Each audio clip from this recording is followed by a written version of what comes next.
Matagumpay na diplomasya ng Administrasyong Marcos at patuloy na pagsisikap nito sa pagpapaigting ang seguridad ng Pilipinas.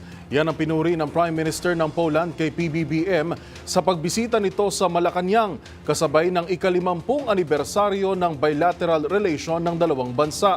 Nagbabalik si Rose Babiera. Pinuri ng Prime Minister ng Poland ang matagumpay na diplomasya na isinusulong ng Marcos administration at mga effort nito sa pagpapaigting ng seguridad ng bansa. Sa courtesy call ng Polish Prime Minister na si Radoslaw Sikorski kay Pangulong Marcos sa Malacanang, nagpasalamat ang Prime Minister sa oras ng Pangulo at ng delegasyon nito.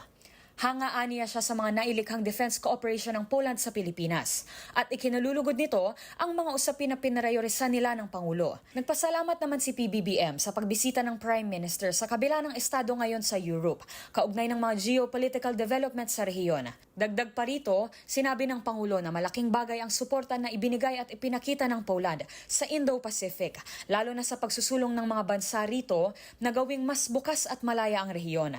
Ang pagbisita ni Sikorski ay tumapat sa ika-50 anibersaryo ng pagkakatatag ng bilateral relation ng Pilipinas at Poland na formal na naitatag noong Setyembre 22, 1973. Para sa MBC TV Network News, ito si Rose Babiera. Una sa Pilipinas, una sa Pilipino.